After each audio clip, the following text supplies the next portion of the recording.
आज की ये कहानी, ये वाकया पंजाब से है। बल्कि पंजाब भी क्या, मैं कहूँगा चंडीगढ़ के पास मोहाली है, आप सबको पता है।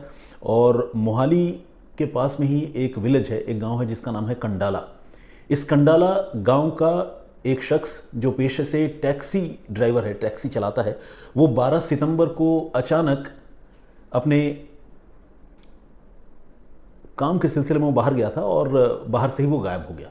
उसका फ़ोन स्विच ऑफ हो गया। घर वाले उसे लोकेट करने की कोशिश करते रहे लेकिन उसका कोई पता नहीं चला। घर वालों ने जो जानने वाले लोग हैं उनसे कांटेक्ट किया, कुछ दोस्त यारों को उससे पूछा, लेकिन ये जो टैक्सी ड्राइवर है सतबीर सिंह, इसके बारे में लाख कोशिश करने के बावजूद घर वाले कोई जानकारी नहीं जुटा पाए। हार कर उन्होंने फ़ौरन लोकल पुलिस स्टेशन में रिपोर्ट लिखवाई और पुलिस से कहा कि सतबीर सिंह रहस्यमयी तरीके से गायब हो गए हैं, तो प्लीज़ आप उन्हें ढूंढने की कोशिश कीजिए। और उन्हें कोई अनहोनी का डर सता रहा है, क्योंकि इस तरह से कोई आदमी आज की तारीख में जिसके पास मोबाइल फ़ोन हो वो कहीं गायब नहीं हो सकता। और अगर वो कहीं चला भी जाता है और मोबाइल फ़ोन सपोज़ डिस्चार्ज भी हो जाए तो आदमी किसी दूसरे से फ़ोन लेकर कॉल कर सकता है। तो पुलिस ने भी मामले की गंभीरता समझी और इस सिलसिले में फ़ौरन रिपोर्ट लिखकर छानबीन शुरू की। अभी पुलिस मामले की जांच कर ही रही थी, तब तक मोहाली से थोड़ी दूर राजपुरा की तरफ, राजपुरा एक स्मॉल टाउन है पटियाला के करीब, राजपुरा की तरफ एक नहर बहती है जिसका नाम है केड़ी खेड़ा नहर। इस केड़ी खेड़ा नहर में अगले ही दिन यानी 13 सितंबर को लोगों को एक टैक्सी पानी में डूबी हुई नजर आई। अब टैक्सी का पानी में पड़ा होना या डूबा होना आप समझ सकते हैं कि ये किसी एक्सीडेंट के बगैर संभव नहीं था। लेकिन सबसे बड़ी बात ये थी, क्या इस टैक्सी के अंदर कोई इंसान भी था जिसकी मौत हो चुकी थी, या फिर ये कोई ऐसा एक्सीडेंट था जिसमें ड्राइवर की जान तो बच गई लेकिन टैक्सी पानी के अंदर चला गया। अब जब टैक्सी की बात लोगों को पता चली, लोगों ने जब इसे देखा तो लोगों ने फ़ौरन पुलिस को इत्तला दी। पुलिस मौके पर पहुंची और टैक्सी को किसी तरह से बाहर निकाला गया। और दुखद और दुर्भाग्यजनक बात ये कि जो टैक्सी जो है सतबीर सिंह की थी, यानी सतबीर सिंह के नाम पर रजिस्टर्ड थी, ये वही टैक्सी थी। अब जब टैक्सी बाहर आई, यानी कार को जब बाहर निकाला गया, तो फिर पुलिस ने देखा कि कार के अंदर एक शख्स की लाश मौजूद है। लाश पानी की वजह से पूरी तरह से ख़राब हो चुकी थी, क्योंकि कई घंटे गुजर चुके थे। और ऑब्वियसली अगर कोई इंसान डूब कर मरता है तो आप समझ सकते हैं कि कितना वाटर इनटेक उसकी बॉडी में भी होगा। तो जिस्म बिल्कुल फूला हुआ था। और ये लाश जो है उस कार के ड्राइविंग सीट पर नहीं, न तो साइड वाली सीट पर बल्कि पिछली सीट पर थी। और सीट बेल्ट को देखकर ऐसा लग रहा था कि शायद उसने सीट बेल्ट लगाई हुई थी या किसी ने सीट बेल्ट लगा दी थी और वो डूबते वक्त शायद उसने सीट बेल्ट खोलने की कोशिश भी की होगी। इस तरह की आशंका पुलिस को उस कार को देखकर लग रही थी।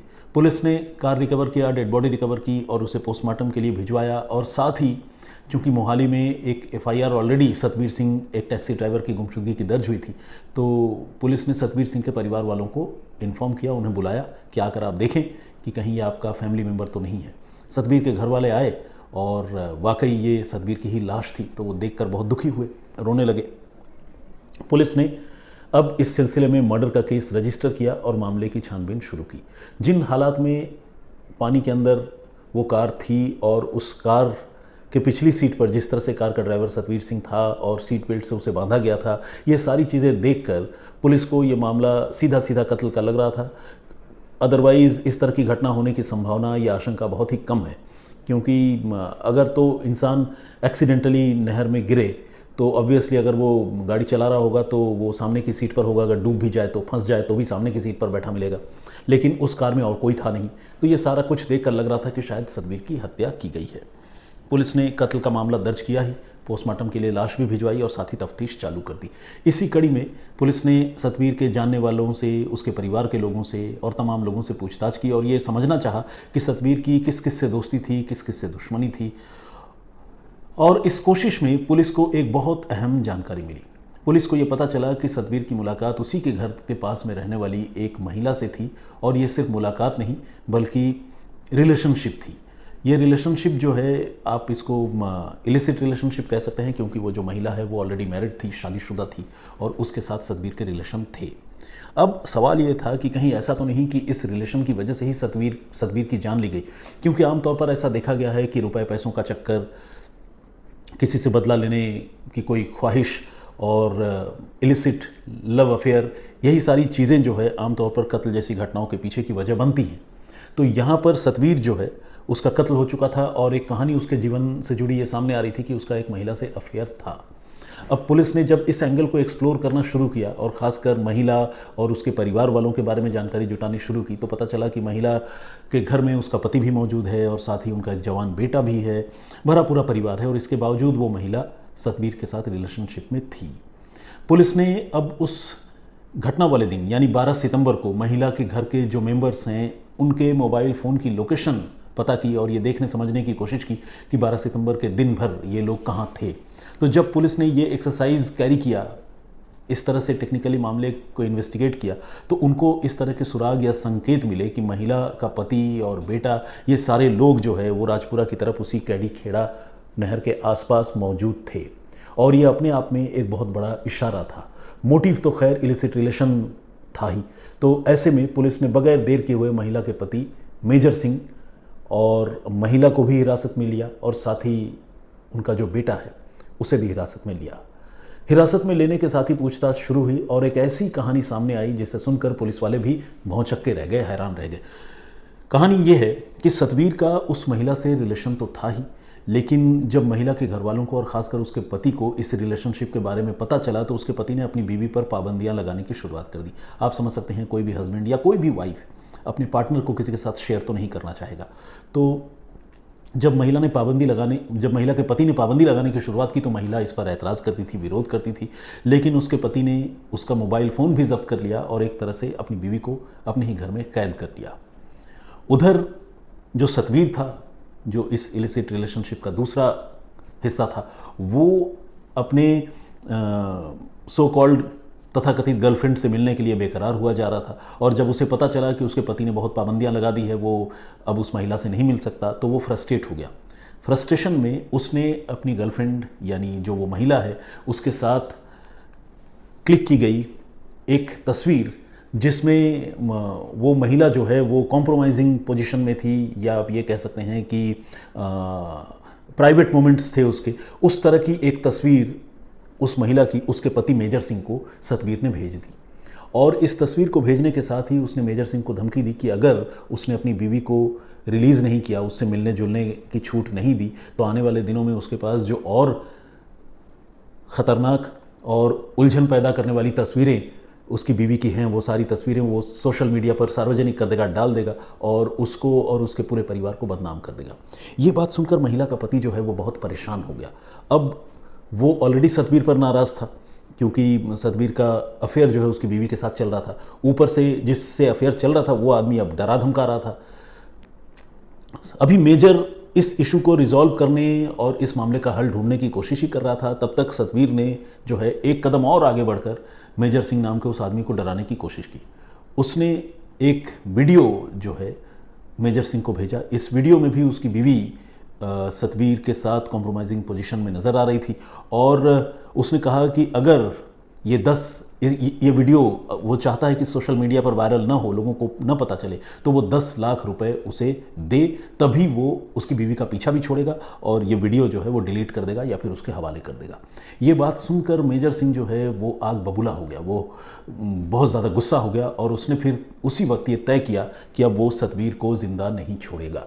क्योंकि एक तो सतवीर, जैसा मैंने आपको बताया कि बीवी के साथ इलिसिट रिलेशन, ऊपर से धमकाना, 10 लाख रुपए की बात कहते हुए ब्लैकमेल करना, ये सारी चीज़ें मेजर सिंह को बहुत ज़्यादा गुस्सा दिला चुकी थी। मेजर सिंह ने प्लानिंग की और इसी प्लान के तहत 12 सितंबर को मेजर ने सतवीर को फ़ोन किया और फ़ोन करके 10 लाख रुपए देने के बहाने अपने पास बुलाया और अपने एक दोस्त करण के साथ मिलकर मेजर सिंह ने उसको 10 लाख रुपए देने से पहले एक शराब के ठेके पर ले जाकर जमकर शराब पिलाई।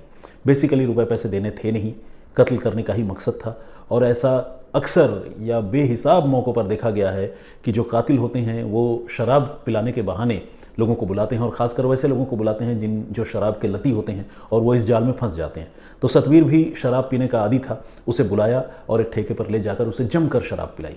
और जब सतवीर को अपना होश नहीं रहा, गया तो था वो 10 लाख रुपए वसूलने के लिए, लेकिन जब उसे अपना ही होश नहीं रहा, इतनी ज़्यादा शराब वो पी चुका, तब इन लोगों को, मेजर सिंह को और उसके दोस्त करण को ये लगा कि अब यही सही मौका है कि वो सतवीर की हत्या कर दें। इसके बाद उन्होंने सतवीर को पहले तो बुरी तरह से मारा पीटा, फिर उसके बाद उसी की टैक्सी में उसे अगवा किया, उसके टैक्सी की पिछली सीट पर बिठाया उसे और सीट बेल्ट लगा दी और फिर टैक्सी को स्टार्ट करके किसी तरह से नहर में धकेल दिया, गिरा दिया। जाहिर है एक आदमी जो शराब के नशे में धुत हो, कार के सारे दरवाजे बंद हों, बंदा अंदर फंसा हुआ हो, ऊपर से सीट बेल्ट लगी हो, आप समझिए कि इतने सारे बंधनों और उलझनों से कोई आदमी आखिर कैसे बाहर निकल सकता है। तो सतवीर की, अगर वो तैराक हो तो भी शायद उसके लिए ये काम बहुत मुश्किल है। तो नहर के गहरे पानी में वो कार समेत डूब गया और डूबने के साथ ही उसकी मौत हो गई। इधर इस हत्याकांड को अंजाम देने के बाद, चूँकि गाड़ी तो वो इन्हीं की लेकर गया था सतवीर की, हत्याकांड को अंजाम देने के बाद मेजर सिंह और करण सिंह ने वहाँ थोड़ी देर इंतज़ार किया और फिर मेजर ने अपने बेटे को बुलाया। उसका बेटा फिर गाड़ी लेकर पहुंचा और गाड़ी लेकर पहुंचने के बाद अपने पिता को और अपने पिता के दोस्त को वापस मोहाली लेकर आ गया। इसके बाद वो लोग नॉर्मल लाइफ रिज्यूम कर चुके थे और उनको पूरा यकीन था कि उनके इस करतूत की पोल कभी नहीं खुलेगी और किसी को कुछ भी पता नहीं चलेगा। लेकिन जैसा कि मैंने आपको बताया, पुलिस ने इन्वेस्टिगेशन किया और जैसे ही सतवीर का रिलेशन मेजर की बीवी के साथ पुलिस को पता चला, पुलिस को एक थ्योरी, एक एंगल मिल गया, जिस एंगल के सहारे पुलिस ने इस मामले की जाँच की और कई सारे सबूत इकट्ठा किए और इस तरह से मेजर को, उसके दोस्त करण को नहीं, माफ़ कीजिएगा, मेजर को, उसकी बीवी को और उसके बेटे को पुलिस ने अरेस्ट कर लिया। ये जो करण उसका दोस्त है जो मर्डर में एक्टिवली इन्वॉल्व था, वो फिलहाल फरार है। जब तक मैं ये स्टोरी रिकॉर्ड कर रहा हूँ, बहुत मुमकिन है कि आने वाले कुछ दिनों या घंटों में वो भी गिरफ्तार कर लिया जाए। तो इस तरह से पुलिस ने इस मामले में 4 लोग जो किलर्स थे उनको आइडेंटिफाई किया और 4 में से 3 लोग जो एक ही परिवार के हैं उनको गिरफ्तार कर लिया। उस महिला का नाम इसलिए ले रहा हूँ और या फिर पुलिस ने इसलिए उस महिला का नाम दर्ज किया है क्योंकि इस कत्ल के बारे में उस महिला को भी पूरी खबर थी, पूरी जानकारी थी और डायरेक्टली इनडायरेक्टली उस महिला ने भी इस कत्ल में अपने पति और बेटे का साथ दिया, जिसकी वजह से पुलिस ने मेजर, उसके बेटे, उसके दोस्त के साथ साथ उस महिला को भी इस मामले में आरोपी बनाते हुए गिरफ्तार किया, जिस महिला की वजह से ये पूरी घटना हुई। तो खैर, ये थी पूरी कहानी जिसमें एक इलिसिट रिलेशनशिप, मैं कहूँगा कि एक साथ उसने 2 परिवारों को तबाह कर दिया। सतवीर के घर के लोग तो जाहिर सी बात है अपने मेंबर को खो चुके हैं, अब उनसे ज़्यादा नुकसान तो किसी का नहीं हुआ और इधर ये पूरा का पूरा परिवार इस रिलेशनशिप की वजह से कत्ल जैसे संगीन गुनाह के मामले में मुलजिम के तौर पर पकड़ा गया है। अब अदालत में उनके खिलाफ मुकदमा चलेगा और अगर कहीं सज़ा हो गई तो आजीवन कारावास की सज़ा हो जाएगी। आप समझिए कि किस तरह से 3 लोगों की ज़िंदगी उस परिवार की बर्बाद हुई और प्लस वो जो, मैं तो कहूँगा बल्कि 3 परिवार बर्बाद हुए। जो करण सिंह जो दोस्त है मेजर का, अगर उसे भी आजीवन कारावास की सज़ा हो जाती है तो उसका भी परिवार एक तरह से बर्बाद होगा। बर्बाद इस सेंस में कि अगर फैमिली का कोई मेंबर जेल चला जाए तो परिवार तो बर्बाद ही हो जाता है, चाहे वो अर्निंग मेंबर हो या ना हो। इमोशनली जिस तरह का डिस्ट्रेस, सोशली जिस तरह की बेइज्जती या फीलिंग होती होगी, वो अपने आप में उसका कोई, जिसे कहते हैं ना, उसकी कोई भरपाई नहीं कर सकता। तो खैर, ये थी आज की पूरी कहानी।